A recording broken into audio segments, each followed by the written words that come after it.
the lower hat mechanics of how I operate. Every quarterback is different, and so doing a deep understanding of how my body functions at the quarterback position with throwing a ball. Like a deer chasing the gazelle down a gosh darn rabbit's throat, or that don't sound right.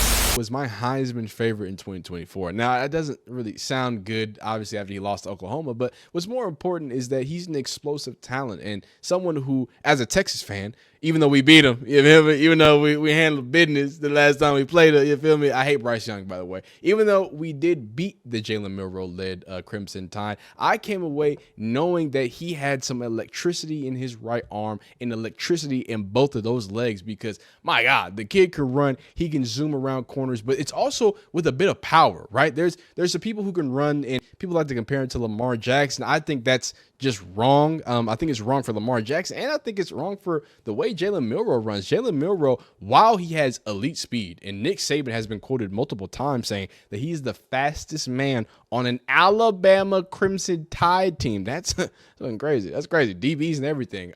So he's an absolute enigma of a player, and I think his straight line speed needs to be exemplified. But Lamar Jackson was sudden and explosive, and he was a magician in the middle of the field. While I'm not saying that Jalen Milroe can't do that. That's just not his bag. That's not his game. He is north and south, real deal, like vertical running. The way that he presses, and at least I liked the way that when he runs the ball, he looks to get downhill. Lamar Jackson looks to get yards and to protect himself. Jalen Milroe ain't really concerned about protecting himself because he's a tank, dog. He's built well and he knows how to use it. The lower body's great. The upper body might be scarier, and the vision is elite when he has the ball in his hands. I'm afraid when Jalen Milroe goes on those sweeps, he goes on those quarterback counters, right? I think the offensive coordinator, instead of benching him after the first 3 games, what was that, last year or the year before, decided to actually embrace his running abilities and say, we have the fastest man on the field, we have an extra blocker, and now we can completely destroy a lot of these SEC defenses. And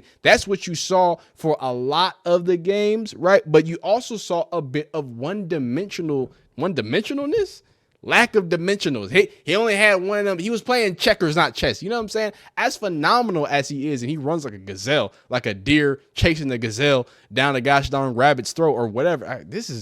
That don't sound right. Anyway, regardless, the throwing of the football was an issue, not really far distances. I mean, again, like I said, he's got a trebuchet attached to his right arm, but the decision making, the intermediate, pressing the middle part of the field, it just didn't seem like he had it. Even when you go back and watch the Georgia game, the Ryan Williams, and I got Georgia fans in here, so brace yourselves. Even when you go watch that, those amazing Ryan Williams catches was him just throwing up prayers to a 17-year-old, and he was making acrobatic catches. So what I'm trying to say is that the polish needs to be there. But Jalen Milroe knows that. Jalen Milroe is apparently embracing that. So at the Seahawks rookie minicamp, he's going to talk about him experiencing with VR, and we're going to see him throw a little bit here too. Needless to say, even though he plays for Alabama, even though we played against them, I really like Jalen Milroe. Not just the player, but I like him as a kid, and he's from Houston, or at least he played in Texas. I believe he's a Houston guy. I really believe that he was undervalued in certain ways, and I hate to see the way the season ended for Alabama last year, because I really felt like, y'all should have beat Oklahoma, because Oklahoma does not need any reason or any reason to think they belong in the SEC. But regardless, let's get into it. So the Seahawks are already tweeting out the guy, man. You feel me? He's out there looking good, making the 6 look smooth. Now he do be throwing ducks, dog. He just be throwing absolute ducks. He can throw the ball. Like I think he can throw the ball Joe Milton level of distance, but it's not going to be Joe Milton level of velocity. You feel me? Here he is there. You know what I'm saying? Get into some, but I mean, it's smooth though. The release is nice. Obviously he had the whole hand thing and the hand issue, right? I mean, I think it looks like it's coming out nice, man. He looks decently comfortable. And I think hey man, y'all better watch out. Y'all better watch out for Jalen Milroe. Jalen Milroe, huh? This is so weird seeing him in the Seahawks thing, man. And I do want to talk about what it means for Jalen Milroe to be drafted by the Seahawks after this, but I want to get more so into him speaking on that VR technology and kind of what he's doing to embrace and take the next level and steps to better himself. Jalen, the Senior Bowl was a ways away, and then the Combine after that. You obviously been working with Jordan Palmer. Was there stuff that you were working on during the Senior Bowl and your throwing motion that maybe you're further along with now than you were then? Yeah, absolutely. So the biggest thing is everything works from the ground up at a quarterback position. Understanding the lower half mechanics of how I operate. Every quarterback is different, and so doing a deep understanding of how my body functions at the quarterback position with throwing a ball. And so understanding how to distribute my body when it comes to the lower half mechanics and things like that. And it's been a focus for us. And so with that, it's all about being an efficient passer. And so the more you work, the more you understand your body, you're going to be more of an efficient passer. So, that's something that we work on and continue to work on so I can be the best quarterback I can be. Jayden Daniels last year talked about how he started using a virtual reality headset and doing it at a faster speed to help work on progressions and timing. That's something you've talked about maybe working on it. Have you used any of that technology or tried it out? So it's funny you just mentioned that because me and my new head coach, we talked about, doing that. And so from now to game one, I'm going to utilize that. So let's go deeper into that and kind of what that means. You had a chance to watch Jalen at the Senior Bowl, and he's told us how he's been working with his mechanics stuff with his quarterback coach. And these first 2 days here, how have you seen any progression in what he looks like in that regard compared to what you saw in Mobile? Well, one thing that you don't have a feel for Jalen, watching tape or even watching him in practice is just like the spirit he has from play to play.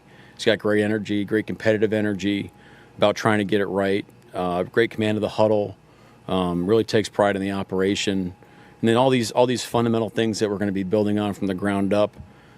He's just got a great attitude about it. The coaches are doing a great job coaching him every play, and it goes for all our guys, but him especially. So, if you have that attitude, especially at the quarterback position, everybody else tends to fall in line, and in that regard, it was really really fun to be around. Sir. Can you clarify? There was a conversation after the draft about Jalen and comparing him to Taysom Hill, and you said, he's just a quarterback. He's a quarterback and training quarterback. Does that mean, that would preclude you guys from using him in special packages for specific scenarios, red zone, short yardage? Yeah, I'd love to clarify it. Look, I think what I was trying to say at the time was we respect the heck out of Taysom Hill. We've gone against him several times, and he's a gigantic pain in the butt and a great player in his own regard. But I think you have to go into these things. These are independent players with their own skill sets and own abilities, and we drafted Jalen to play exclusively quarterback. I think what makes Taysom such a great weapon is that the guy you have to account for him as a tight end and a fullback body when he's not playing quarterback, where we're not going to be using Jalen in that matter. So when he's in there, he's going to be playing quarterback for us. But I think the way that we want to operate with Jalen is if and when he earns opportunities to be on the field, we'll do the things that he does really well. Same as when Sam's taking snaps for us, we're building it around his skill set and the things that he does. And if you're not doing that as an organization and a football team, I think you're doing it the wrong way. So, and that's pretty vague, right? That's super vague. But I get his drift, right? I think there's no need to try to force Jalen Milroe, and I believe it is Sam Howell that's out there under center also for the Seahawks. When you have someone like that who is Sam Howell's a bit of an athlete, he can wiggle. He's no super duper runner or anything, but he can run enough to be mobile enough in the pocket. But he's definitely a pocket passer, known for a big arm, right? And I think those two similarities is something that you can kind of lean on, right? If you want Jalen Milroe to come in, maybe you do some of those max protect, deep play action stuff where, hey, you're just going to take that shot and still be able to maximize his positives. But at the same time, I don't think you should rush into completely changing the offense to suit Jalen Milroe, which I think a lot of people are assuming that you're going to have to do. But in that same instance, right, the fact that Jalen Milroe isn't just accepting that, and I think that's great. I think yes, you love to see that in the world of misunderstood, right? And this is not a comparison to Shador. This is it's kind of a comparison to Shador, but not in a negative way. It's simply just the way people perceive people, right? I think Jalen Milroe is perceived a lot more humble and XYZ, even though he was like literally demanding Heisman's like after Alabama barely had a successful season, but you know what I'm saying, and Texas beat them that year. I'm just saying, dog. So, but the way he's perceived is different. And I want to go into the story. I was literally looking for it while we were watching it. I swear I saw it. Please, if this is wrong, take this with a grain of salt, because I like to have facts. I like to have the video here. I can't find the video. I thought I had it, but I can't. But basically, it was a story from Todd McShay, the same person. I don't know why I couldn't find it. And it was either Todd McShay or someone like that. Now that I don't even want to put on Todd McShay. But regardless, the story is very Jalen Milroe of him. And it was that when he got into his interviews, the way he kind of attacked it was like, hey, these are the things that I'm bad at. Like, I'm bad at this. Like almost like how much time you got, right? Like, hey, whatever you say, you know, Jalen Milroe, where you bad at? Okay, boom. Well, I can do this. I can do that. I can do this. Like, I'm going to be an unfinished product that wants to continue to take the next step. So here he is at the Senior Bowl, and kind of speaking on some of the progression. He was saying the best thing I could have done for my progression is getting an introduction around The best thing that I could have done as far as my progress is to get an introduction to being around the best of the best around the country, whether it's coaching staff, whether it's players, just the opportunity. So I just want to thank Jim Nagy for that great opportunity to be here for the Senior Bowl. It's an opportunity I'll never forget about. So I'm just thankful to be here, thankful for the opportunity, and it's all about seasoning it as well. Absolutely. And again, that's just the type of dude Jalen Milroe is. He's going to continue to kind of keep that, I wouldn't even say chip on shoulder, but there is a nice level of humility there, and a level of kind of wanting to get after it. And I think that, and again, here's that wanting to get after it. You know what I'm saying? This is what he said to the teams that passed on him, right? You know what I'm saying? And remember, he went to the draft. That was crazy. I don't know who told him to show up to the draft. Yeah, that was not a good idea, because I could have told you he wasn't going to the first round, big dog. But yeah, let's get into some of the bag work here for Jalen Milroe, just to kind of close out the situation, and then I'll kind of yap about the potential and what he's seen. And again, when you're looking at Jalen Milroe throw the ball, what you're going to see is, again, that thing comes out, man. That thing's coming out. And that is, I believe, Mr. Josh Beck out of TCU. Here he is on some running back drills. Great placement there. I mean, he's putting it, and he's got some good zip too. Like, it might not always look the prettiest, but he's got some zip on the ball. I mean, he dropping them in the buckets. Again, the deep ball is his. That's the butter right there for him. That's the butter right there for him. Oh, getting a little nasty. Steps up. That's a sack. Ew, that's a pick. You don't like to see that, but then again, you probably just want to take the sack on that, big dog. Probably just want to take the sack. We see the now New York Giant Jackson Dart in there. He's looking left. He's going right. Oh no! I remember when this came out. People was kind of going crazy. And I hope no quarterbacks are in here, because I'm a fake quarterback guru. But I like to look at the feet when stuff like that happens, but we can't see his feet, because I don't know how you throw that thing like into the dirt. That's a little tough. See this one here. Is that Harold Fannin out there? Oh, I mean, that's a tough throw. That's a tough throw. All right, you ain't going. You know what I'm saying? And the receivers, come on, dog. Like, the receiver slowed up. The receiver was doing this, and he's like, "Oh, wait a minute, nah, dog. I ain't putting that on Jalen Milroe either, dog." We can't catch that one. S. Okay, I don't know who he threw that one to, dog. But I gotta be honest with you, man. Ooh, that was close. He gave his receiver a chance there. Oh, well, that one was not good. I think that's Arian Smith. I think he went 5th round, 4th round. I forgot. I think we were 5th round, 4th round. And then finally, let's see some throws at the pro day as well, and then we'll close it out. Boom. Saw intermediate right there. Out there. Patting balls. Is that Ryan Williams? I think Ryan Williams did actually help in the pro day. Shout out to him. How dope is it to be a rookie? I know he's a freshman, but I call him rookies. Do they just replay that again? Don't. Let's see you rip it though. Let's see you rip it, huh? Hey, that's good. I like. Yeah, that is Ryan Williams. I like to see the And this is something that, hey, scouts are better than me, so maybe they know better than me. Something I want to pay attention to is like what these quarterbacks intended on showing when they got to their pro day compared to, because we got to see Jalen at the Senior Bowl, right? We got to see, positive or negative, we got to see him throw, and however people want to take that. So to go from there to then see him throw at the pro day, it was interesting to see, okay, well, there's where the zip's at. Okay, boom, there's a tight spiral. Okay, cool. Like it's cool to see them getting that bag. I hate to bring it back on the Shador, but again, because we made so many videos on it. With him, obviously, big arm. Okay, boom, he does some big throws, he does a few things, but then focuses on intermediate stuff. With Jalen Milroe, I feel like he's doing a good job at showing that everybody knows you can throw it deep. Can you keep things in rhythm? Can you just get through those progressions? Can you just keep putting the ball down the field and stay positive? So then on 2nd and 5s and 2nd and 3s or in these advantageous downs, I'm going to just let you run a read option, or I'm going to just let you run a quarterback power, or whatever the offense, becomes. But at the end of the day, if you can't, you can't be one dimensional and hope that you're going to be able to make it anywhere in the NFL. And if I could, I want to say something just as we watch these throws, because he's going to continue to throw. That brought up a really good point that I think that I've been kind of wrestling with when it comes to the NFL. NFL is a little different, right? The NFL is not. Oh, wow, that's interesting. He didn't even run around. He ran a comeback for him. My man Ryan Williams and the Grinches. That's nice. And it's this idea that it's always the passing game, and then we look up specifically for the NFL.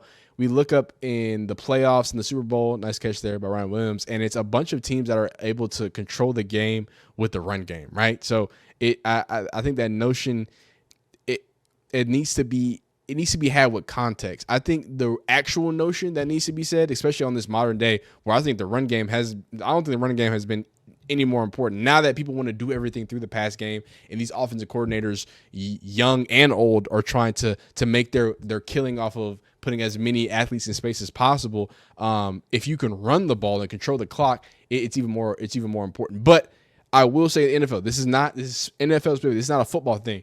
If you can't throw the ball, is more specifically on third downs, right? If you can't get first downs throwing the ball, you cannot win in the National Football League. It's not that the passing game is everything. Is that when you need 4 to whatever yards, if you can't convert a 3rd and long, dog, you're not gonna stay alive. I talk a lot about this in season, and now we're kind of getting off into the weeds. And after we get into the weeds, only reason I'm talking about that is because Jalen Milroe is that's why I was talking about 2nd and 5s and different things like that, because Jalen Milroe is somebody who gives you an X factor on those different downs, and he gives you a lot and gives a lot of offensive coordinators a lot of value in different ways. But all of that means nothing if he can't convert a 3rd and 7. You know what I'm saying? Like, I can't have a quarterback that throws footballs in an obvious passing down, and just pray to God that something's going to happen. Pray to God that he's going to scramble for 7 yards every single time, that he's going to be able to figure something out. He's going to have to throw in the middle of the field. He's going to have to make a throw. He's going to have to go through some reads. He's going to have to make a quick, even if it's a half-field read, you're going to have to get through it for a 3rd and 7. And I think that's really where it comes down. It's not that these players aren't great. It's not that having these packages, having the quarterback package isn't advantageous. It's like, dog, we're talking about NFL players. These are 300-pound linemen, and linebackers are all run 4.4 Like this is the margins of errors. The fact that Taysom Hill is still doing what he's doing, the BYU quarterback, tight end, fullback, is still doing what he's doing, is remarkable. And I think that needs to be like really attested to. Like, Taysom Hill does a lot of things great. He's not just a jack of all trades. He does a lot of things great, and that's why it looks mid, doing everything, because it's the National Football League, right? But I say all that to say, I'm really hoping that Jalen Milroe gets a chance. I'm hoping that they take their time. I'm hoping that year 2, year 3, the same offensive coordinator, or is it the head coach or offensive coordinator, used to work with the Ravens, obviously, and built kind of the modern Lamar Jackson offense and did some of the things there. So I think that's interesting that he's just like, hey, I just want the same build. You know what I'm saying? So he's gonna have that in his back pocket. We'll see if he just kind of leans on old tricks coming into this year. And then maybe you have a different look Seahawks offense that hit some quarterback sneaks. I want to see an NFL team run a quarterback counter. That's the coolest play of all time, I think. But that's it for the Jalen Milroe situation. I think he's got a bright future. I wish the best for him. I think he's explosive. I think he had more expectations that he could have lived up to, so I'm happy to see that. If there's any other quarterbacks that you want to see or talk about, let me know down below in the comments. Any other players that recently got drafted from college teams that you want to talk about during the offseason, let me know down below. Like the video if you like it. Dislike it if you don't like it. Subscribe if you enjoy college football content, every other type of content, man. I really appreciate y'all watching these videos. We'll see you next time. Keep being great because y'all are great. Peace.